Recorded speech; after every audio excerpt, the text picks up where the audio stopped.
peace, healing vibrations to everyone and all. It's your girl C here. Just wanted to come on and share this quick insight on, the Gemini new moon that's going to be happening. It's going to be happening on the 22nd of May, 2020. So the Gemini new moon that's going to be happening is going to be conjunct the sun. So the sun is going to be in Gemini, and then the moon is going to be Gemini.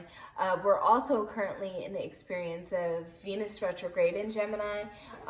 We are currently also experiencing, what did I say? I said sun's in Gemini. I said moon's going to be in Gemini. Venus retrograde in Gemini, and the North Node just transferred to Gemini on the 6th of May. So May has been a very busy month when it comes to Gemini energy. Also, with just transits in general. But what I want to share about that is a lot of people don't remember the elements of astrology, and that's really important to think about, like how to work in, in flow with things, right? So with air, being Gemini is the element, right?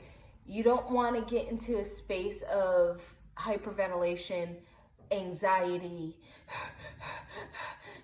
because that's not going to do anybody good. There's too much air for us to all, breathe. We don't need to panic. There's no panic needed. And I'm not just speaking to you guys, I'm speaking to myself too, because it's definitely something that you need to have the awareness to kind of check yourself just as much as you're sharing. So that's really just as much for me as it is for everybody else. But let's get into it, right? So I'm just going to shuffle. This is a collective card pull. I'm not going to be doing cards per sign or pick a card. This is just a general card pull. So this is with the energy of support around this new moon energy and what we can expect from it and what it'll bring with it, okay? So I'm just shuffling here.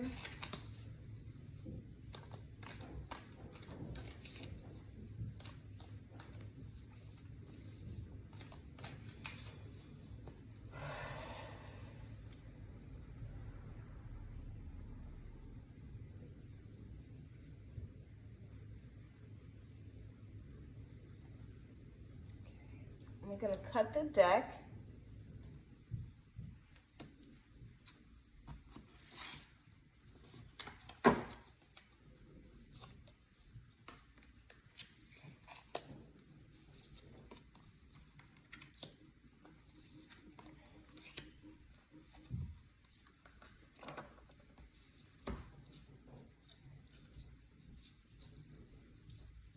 Okay. So the cards that I pulled here are as follows. So the first card is the crone. The crone is, it's funny is because if you look back on my channel here, I did the archetypes, and it's definitely something that I'm going to be doing. So this is a message for me to make sure that, I get this video done. Clearly the card has to leap out of my hand, to get that done. But the crone energy is the third and final of the trifecta of the maiden, the mother, the crone. Energy, the feminine archetypes, the divine archetypes of femininity. The crone is a dance. I call the crone a dance in the sense that when you are the mother archetype, you definitely dance with the crone often, because you have to step in and step out of that wisdom to kind of maintain your home and structures as you need, as a mother, but still, like having the foresight, of the crone. To make sure that things are done with future investment and future cause. So right now, what it's showing me is that having the authority to have this time that we've stayed in quarantine, in sheltering in place, all these things. What this is showing me here is that this time was to be used wisely, and can still continue to be used wisely. Powerful in the sense that you have this awareness now of things that you didn't, like having the awareness of going to bring more information from different timelines, in a sense. It's like, okay, I have this understanding from when I was a child, and this understanding from when I was a young person, versus this understanding as a middle-aged person.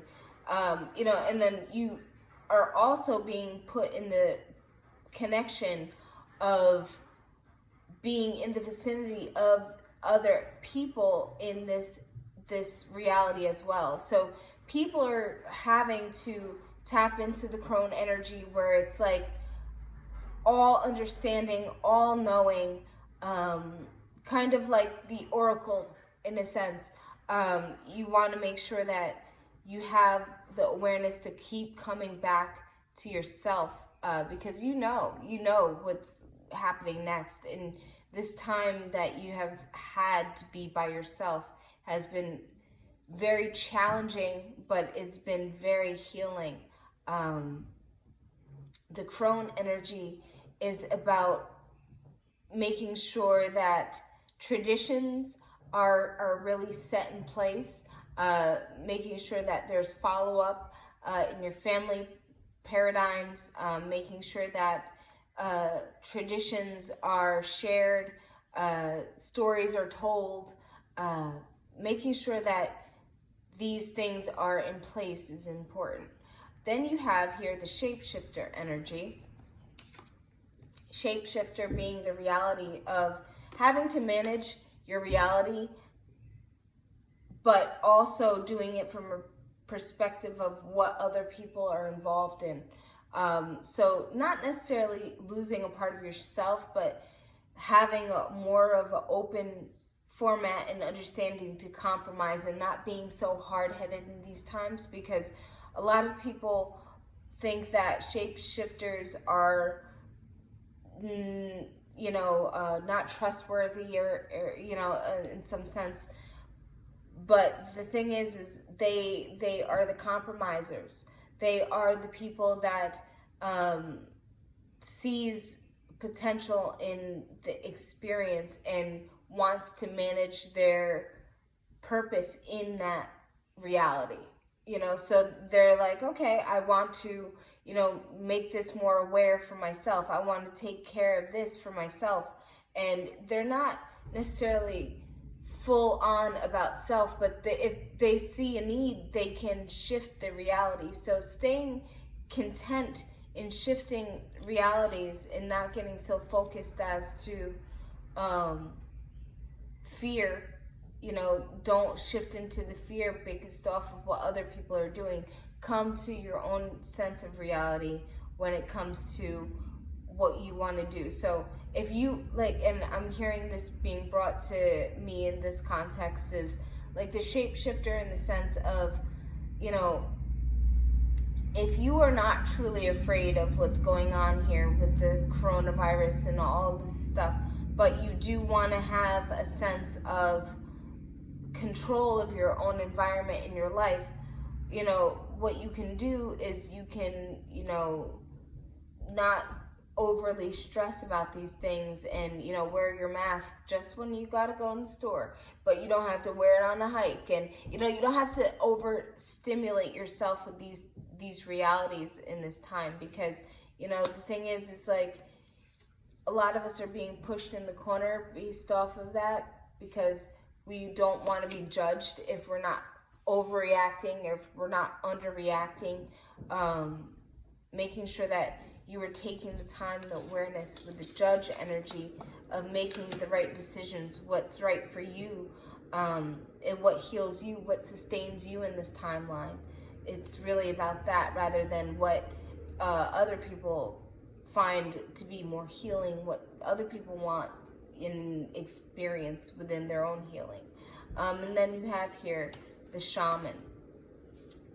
The shaman card is my favorite personally, because the shaman walks a very specific line in life.